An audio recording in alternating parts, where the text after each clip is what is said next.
Let's bring into this conversation Democratic member of both the House Oversight and Armed Services Committees, Congressman Ro Khanna of California. Congressman, good morning. Thanks for being with us. A lot to talk with you about, including your trip to New Hampshire. But let's start right here. I think everyone agrees, even if they're not always using the term, that this is not a good situation, that it is a crisis at the border, whoever's been in office over the last couple of decades. How do we do better for migrants coming across the border? How do we do better for those border towns? And is there any hope of legislation coming out of this Congress?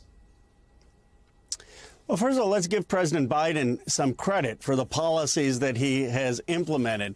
He has a system now where people can file for humanitarian parole coming from Cuba and Venezuela. He has regional centers. He has implemented a system which says that you need to file first for asylum in the nearest country after you leave before you can be granted asylum in the United States. That's consistent with international law. That's why we're not seeing, as your reporter said, hundreds of thousands of people coming across. And the president is willing to have common sense policy. Most Democrats are secure the borders and then have enough people to process the claims, because we're a country where you can file asylum. It's a simple solution. We're willing to compromise. The Republicans aren't.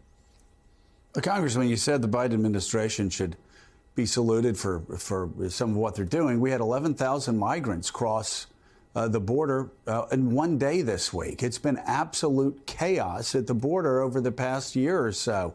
I mean, something needs to be done. What's the Democrats' answer? If you don't like the Republicans' bill, what's the Democrats' answer to securing the border? And again, let me say, securing the border, not because we're xenophobic, securing the border, not because Democrats are afraid this is a political issue that will hurt them in campaigns, but securing the border as a humanitarian issue to send a message to people. Don't make the dangerous journey across the desert with your families. It's too dangerous.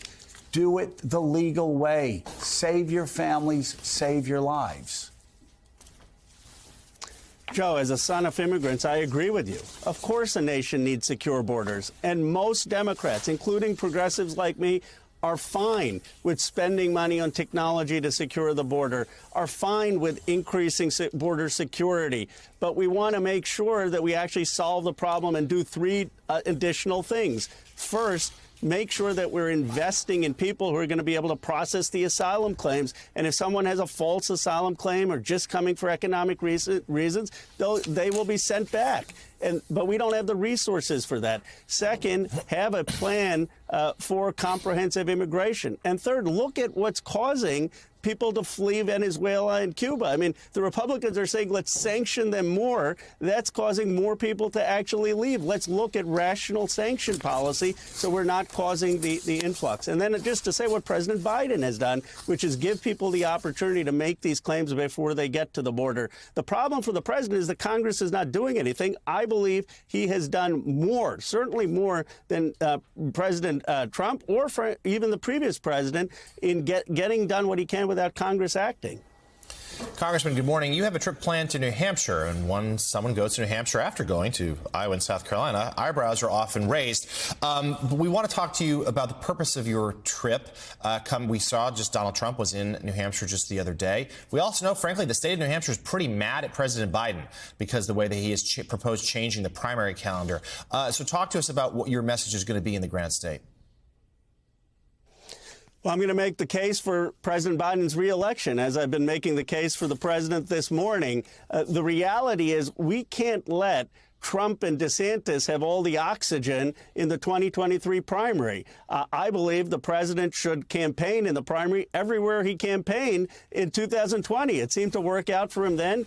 Make the case now. And it would be a mistake. As you know, New Hampshire gets all the media attention. It would be a mistake for us not to campaign, not to make the case to voters this year. And I'm really honored to be invited to the Shaheen McIntyre dinner to be able to do that.